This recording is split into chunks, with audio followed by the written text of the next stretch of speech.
Hello and welcome dear future nurses. आज हम genetic की यूनिट फर्स्ट कंप्लीट नहीं कर पाएंगे, उसके 2 टॉपिक्स कवर करेंगे। First one is practical applications of genetic in nursing and second one is impact of genetic conditions. ठीक है, और इससे पहले हम कुछ टर्मिनोलॉजीज एंड जो इंट्रोडक्शन है वो पढ़ चुके हैं। उसके अंदर कुछ टॉपिक्स ऐसे थे जो विदाउट डायग्राम्स के शायद आपको नहीं समझ आएंगे। वो मैं फर्दर आगे जब कंडीशंस ये वाली फर्स्ट यूनिट पढ़ाऊँगी ना, उसी के अंदर कुछ डायग्राम्स आएंगे तो उसके थ्रू आपको एक्सप्लेन करते जाऊँगी। इसके अलावा अगर आपको उनको समझना है तो वीडियो अभी चैनल पे अवेलेबल है, आप जाके देख सकते हो। इसके अलावा कुछ डाउट्स वगैरह रह जाते हैं तो पूछ लेना। बाकी जेनेटिक है तो मैं मान सकती हूँ कि उसके अंदर कुछ मैंने इस तरीके से बोल दिया हो तो आप मुझे बता देना। अभी हम बात करेंगे practical applications of genetic in nursing. Okay, so practical application of genetic in nursing का मतलब क्या है? बेसिकली बड़े शब्दों में बोलें तो हम इसके अंदर लिखेंगे कि हम नर्सिंग के अंदर जो जेनेटिक पढ़ रहे हैं उसका हमारी प्रैक्टिकल लाइफ में क्या यूज़ है, इसके बारे में हम पढ़ेंगे। सबसे पहले हम इंट्रोडक्शन पढ़ते हैं। The nurse plays a part in managing genetic data, जो जेनेटिक डेटा है उसको मैनेज करने में, and providing genetic services to recognise, assist, recommended and care for people with genetic abnormalities or at risk of developing them. Mainly nurse का क्या role होता है? अब आपको पता होगा डॉक्टर्स के पास में लोग ट्रीटमेंट्स लेते हैं। डॉक्टर के पास इतना टाइम नहीं है कि वो उनको चीज़ें ये समझा सकें। नर्स जो है वो सबसे ज़्यादा पेशेंट के पास रहती है और काउंसलिंग प्रोवाइड करवाना या इंफॉर्मेशन प्रोवाइड करवाने का जो काम है वो बेसिकली नर्स का होता है। तो वहाँ पे जेनेटिक जो कंडीशंस हैं उसके बारे में इंफॉर्मेशन प्रोवाइड करवाना या उनको फर्दर आगे क्या ट्रीटमेंट लेने की ज़रूरत है, साइकोलॉजिकल सपोर्ट प्रोवाइड करवाना, या फिर बहुत सारे ऐसे एरियाज़ होते हैं जहाँ पे लोगों को नहीं पता है जेनेटिक के बारे में, जेनेटिक रोग के बारे में, तो वहाँ पे उन चीज़ों को डिटेक्ट करना। किसी पेशेंट सबसे पहले जब पेशेंट आता है तो आते ही वो डॉक्टर के पास नहीं जाता है। अगर आप किसी हॉस्पिटल में गए हो तो हाँ, कुछ एक पेशेंट होंगे, पर क्या होता है इमरजेंसी सिचुएशन में, अदरवाइज़ जो है वो नर्स को क्या करना पड़ता है, पहले हिस्ट्री लेनी पड़ती है, फिर पेशेंट्स डॉक्टर्स के पास जाते हैं। बहुत सारी जगह पे ऐसा भी होता है। तो वहाँ पे जब आप हिस्ट्री ले रहे हो, आपको हिस्ट्री लेते ही पता लगना चाहिए कि इसमें कौन सी जेनेटिक कंडीशंस है और क्या हो सकता है। तो वहाँ पे आपकी जेनेटिक क्या करेंगी, हेल्प करेंगी, आपको डिजीज़ का पैटर्न पता लगेगा। तो यही सारी चीज़ें हम इसके अंदर देखेंगे और एग्ज़ाम में लिखना है तो यही लिखना है और इसी तरीके से लिखना है। So nurse is required to help a patient choose their genetic health care personnel, मतलब किन से वो जेनेटिक ट्रीटमेंट लेगा, and refer them to genetic specialist. तो हमारा ही मेन रोल होता है कि तुम्हें कौन से डॉक्टर से ट्रीटमेंट लेना चाहिए या कौन सी सर्विसेज लेनी चाहिए। आज मान लो किसी को डाउन सिंड्रोम हो जाता है तो हमें नहीं पता है ना डाउन सिंड्रोम के लिए कौन सा बेस्ट डॉक्टर है, कौन सा बेस्ट ट्रीटमेंट है। अगर आप मेडिकल फील्ड में नहीं होते तो वो सारा बताना किसका काम है? नर्स का काम है। तो हमारा सबसे पहला क्या है? Understand genetic basis of disease. जो डिज़ीज़ है उसका जेनेटिक बेसिस क्या तरीका है, किस तरीके से जो जेनेटिक डिजीज़ है वो जो है वो पर्सन में आई, या किस तरीके से उसका जो रूप है, पैथोलॉजिकल कंडीशन है वो क्या है, और किस तरीके से उसको कंट्रोल किया जा सकता है, और डिज़ीज़ जो है उसका अभी क्या स्टेटस है। ये सब समझने में हमारी कौन हेल्प करेगा? जेनेटिक। बिना जेनेटिक पढ़े आप नहीं पता लगा पाएंगे कि इसको डाउन सिंड्रोम है या फिनाइलकेटोनुरिया है या फिर मिप्पल सिरप सिंड्रोम है। मिप्पल सिरप, हाँ, MSUD, मिप्पल सिरप यूरिन डिसऑर्डर। ये आप पढ़ेंगे यूनिट 3 या 4 के अंदर। ओके, अब सेकंड क्या है? Early and effective diagnosis. अब अर्ली एंड इफ़ेक्टिव डायग्नोसिस कैसे होगा, क्योंकि नर्स जो है वो जब मैंने आपको बताया सबसे पहले वो हिस्ट्री लेती है। जब वो हिस्ट्री लेगी तो उसी टाइम उसको कंडीशन पता लग जाएगी।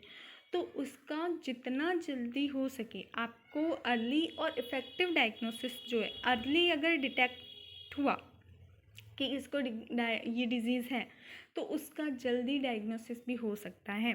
जो रिस्क हैं वो क्या हो सकते हैं, या फैमिली में कोई कैरियर निकल गया किसी डिजीज़ कंडीशन का, क्योंकि पेडिग्री चार्ट जो है वो नर्स को बनाना पड़ता है।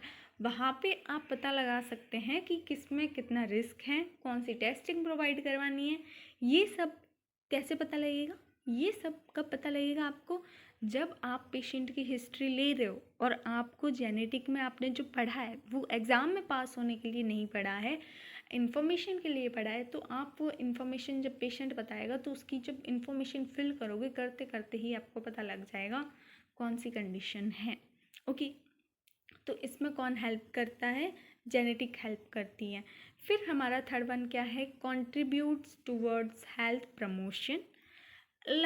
अगर आपको जेनेटिक के बारे में पता है तभी तो आप जेनेटिक के बारे में, जो जेनेटिक डिजीज़ कंडीशंस है उसके बारे में इंफॉर्मेशंस प्रोवाइड करवा पाओगे, रिस्क फैक्टर्स क्या है वो प्रोवाइड करवा पाओगे।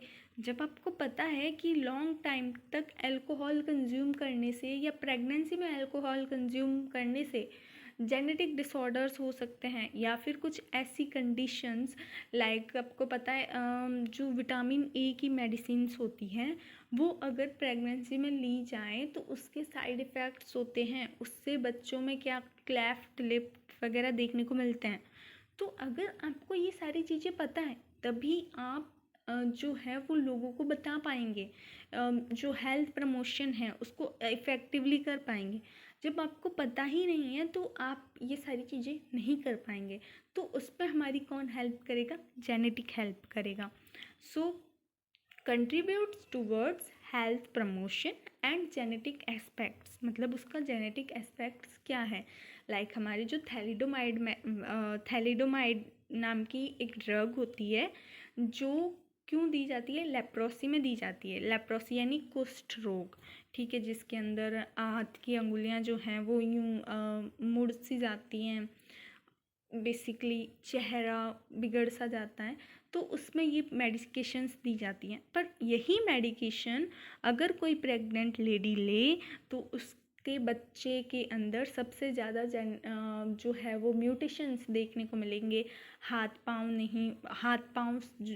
पाँव जो है वो शायद हो भी सकते हैं, होंगे तो भी छोटे होंगे, और या फिर होंगे ही नहीं। तो जो ये सारी चीज़ें हमें कहाँ देखने को मिलेगी, ये हमें कब पता लगेगा, जब हम जेनेटिक पढ़ेंगे। तो इसका मेन रोल होता है अवेयरनेस में और हेल्थ प्रमोशन में, ठीक है। फिर फोर्थ वन क्या है, प्रिवेंशन ऑफ जेनेटिक कंडीशन। अब बेसिकली आपको पता है अल्कोहल नहीं लेना, थैलिडोमाइड नहीं लेना, निकोटीन नहीं लेना, जो कि सिगरेट्स वगैरह में होता है। तो आप क्या कर सकते हैं, ये सब लेने से लोगों को रोक सकते हैं। इसके लिए जो है आप लोगों को बता सकते हैं। तो ये क्या हो गया, प्रिवेंशन हो गया एक तरीके से, रिस्क फैक्टर हो गया। हमारे पास में कोई प्रेग्नेंट लेडी आ रही हैं तो हम उनको ये एडवाइस दे सकते हैं कि आप जो है वो अल्कोहल का कंजम्पशन, निकोटीन्स हो गया, थैलिडोमाइड्स, विटामिन ए के कैप्सूल्स, इन सब से क्या रहें, दूर रहें। तो इस तरीके से हम क्या कर रहे हैं, डिजीज़ कंडीशन को होने से प्रिवेंट कर रहे हैं। अब इसके बाद में management and care in genetic disorders. आपको पता है कि डाउन सिंड्रोम क्या है, किस तरीके से हुआ, मैपल सिरप के अंदर क्या होता है, और जो क्लैफ्ट लिप है वो उसके अंदर क्या होता है। तो आप अच्छे से उसका मैनेजमेंट कर पाएंगे और पेशेंट की अच्छे से केयर कर पाएंगे। अगर आपको पता ही नहीं है डाउन सिंड्रोम के पेशेंट का क्या स्टेटस है, किस तरीके से है, तो आप उसका जो ट्रीटमेंट है या केयर है वो अच्छे से नहीं कर पाएंगे। इसके बाद में हमारा है जेनेटिक इन्फॉर्मेशन एंड काउंसलिंग। तो अब तक जो मैंने जो भी रामायण गाई वो सब रामायण आप काउंसलिंग के थ्रू, जब दो लोग आपके सामने बैठे हों, दो कपल्स आपके सामने आए हों और वो आपको बताएं कि हम जो है क्या बोल उनको अपने जो मान लो एक प्रेग्नेंट लेडी है एंड उनके हस्बैंड है, वो आए हुए हैं और वो कह रहे हैं कि हमारे बच्चे को कोई भी जेनेटिक डिजीज़ कंडीशन नहीं होनी चाहिए, इसके लिए हमें क्या क्या करना है।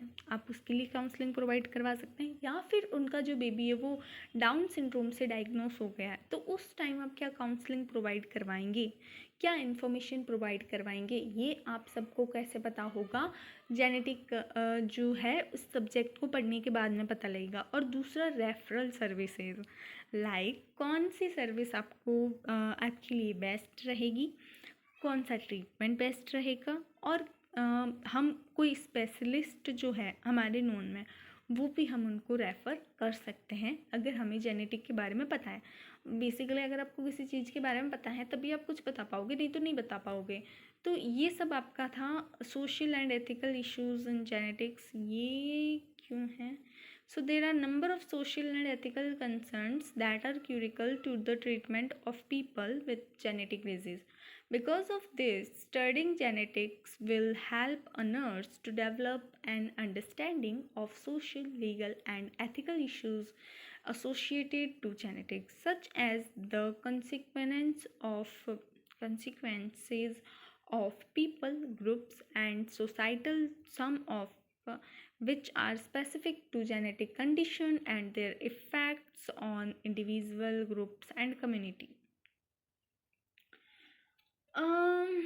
सोशल एंड एथिकल इश्यूज, लोग क्या बोलते हैं जेनेटिक डिजीज़ कंडीशन के बारे में, कौन कौन से ऐसे जो भ्रांतियां हैं, हम बोल सकते हैं टैबू भ्रांतियां हैं वो सोसाइटी में है, उसके बारे में उसको सॉल्व करने में नर्स हेल्प करेंगी।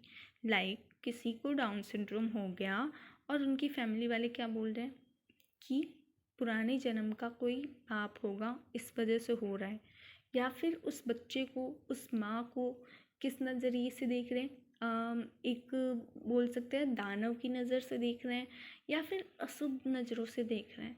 तो उनको समझाना, उस प्रॉब्लम को सॉल्व करने में और उनको समझाने में हमारी हेल्प कौन करेगा? जेनेटिक हेल्प करेगा। ये नहीं कि आप भी उनकी जो बहकावे हैं या फिर उनकी जो नज़रिया है उसमें आ जाएं, तो उसमें ये हेल्प करेगा। ठीक है, तो टोटली हमने क्या पढ़ा? Ethical issues regarding practical applications of genetic in nursing, जिसमें सबसे पहले हमने देखा था understand genetic basis of disease, मतलब डिजीज़ का क्या बेसिस है, किस तरीके से फैल रही है, क्या पैटर्न है और क्या स्टेज है। अर्ली डिटेक्शन और इफ़ेक्टिव डायग्नोसिस, मतलब जितना जल्दी पता लगेगा उतना जल्दी इसका इफ़ेक्टिवली डायग्नोसिस करने में हेल्प करेगी। और दूसरा, थर्ड वन हमारा contributes toward health promotion, like health promotion में और जेनेटिक एस्पेक्ट्स में हेल्प करेगी। फोर्थ वन, और इसमें हमने एग्जांपल क्या दिया था? विटामिन ए की मेडिकेशंस का और थैलिडोमाइड्स का। Fourth one is prevention of genetic conditions, like जो जेनेटिक कंडीशंस है उनको प्रिवेंट करने में, जिसमें मेन जो है थैलिडोमाइड का एग्जाम्पल याद रखना। फिफ्थ वन हमारा था, अगर आप इन एग्जाम्पल्स के साथ में लिखेंगे तो जो एग्ज़ाम है उसमें बहुत अच्छा आपका क्या बोलते हैं इम्पैक्ट जाएगा, अच्छे मार्क्स मिलेंगे। Now management and care in genetic disorders, जो जेनेटिक डिसऑर्डर्स हैं उनका मैनेजमेंट करने में और उनकी केयर में हेल्प करेगा। इसमें हमने एग्जांपल दिया था डाउन सिंड्रोम का। Now genetic information and counselling, इसमें एग्जांपल दिया था प्रेग्नेंट लेडी का एंड उसके हस्बैंड का। फिर रेफरल सर्विसेज, जिसके अंदर हमने एग्जांपल दिया था ऑल्सो डाउन सिंड्रोम का। And social and ethical issues of genetic, जिसमें हमने एग्जांपल दिया था मदर एंड बच्चे को दानव वगैरह जो भी बोलते हैं वो। तो यहाँ पे आपका ये जो टॉपिक है वो ख़त्म होता है। अब हम नेक्स्ट टॉपिक जो स्टार्ट करेंगे वो है impacts of genetic conditions on families. अब ये वीडियो थोड़ा बड़ा हो रहा है, तो इसको वैसे मैं ख़त्म कर पाऊँगी क्या?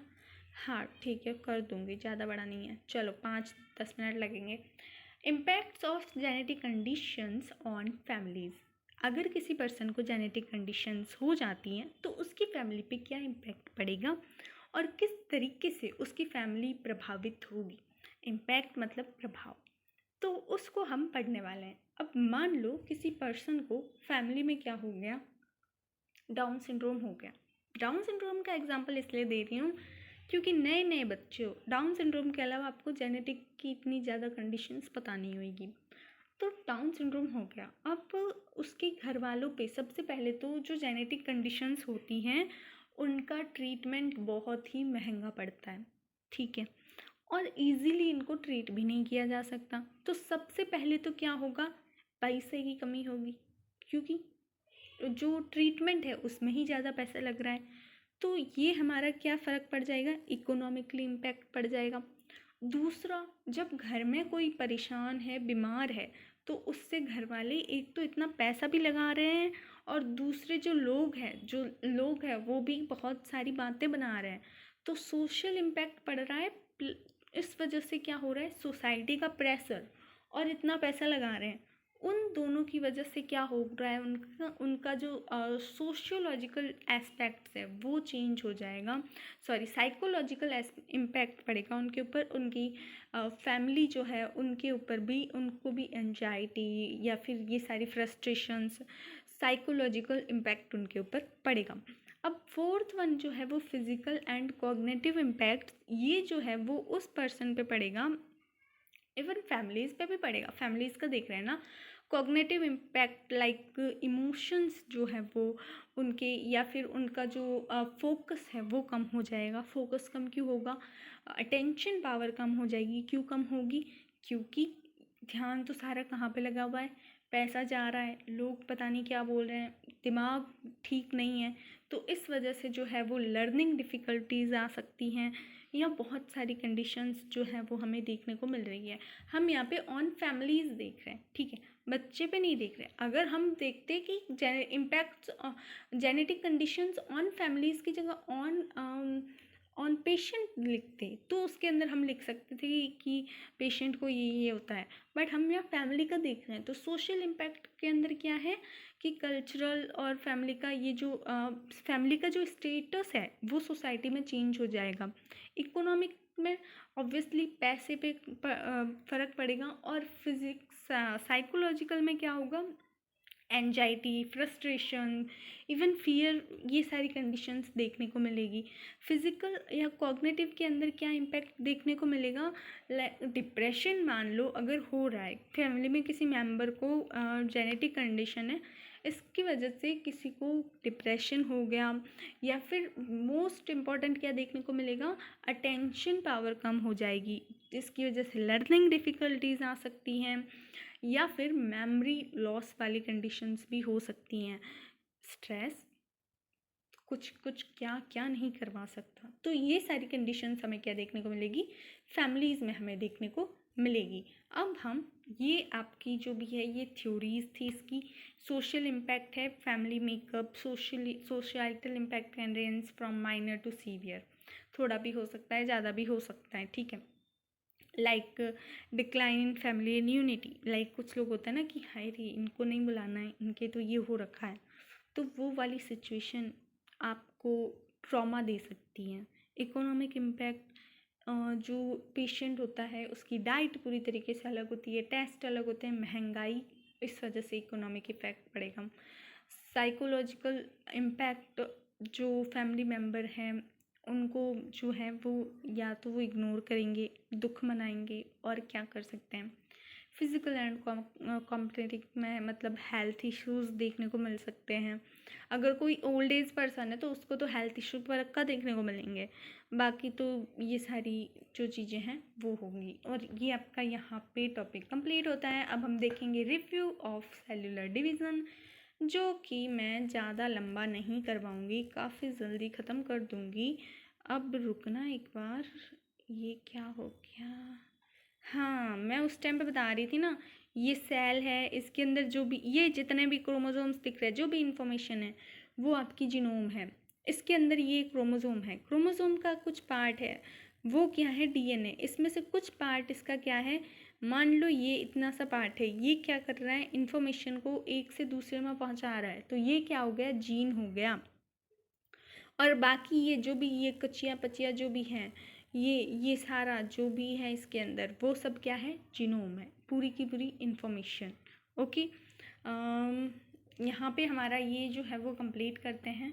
Thank you very much. अब हम जो है आगे ये यूनिट करेंगे एंड 2 से 3 वीडियो में ये यूनिट ख़त्म हो जाएगी। तब तक के लिए बाय बाय। एंड कोई डाउट हो तो प्लीज़ कमेंट सेक्शन में ज़रूर पूछना। Thank you very much.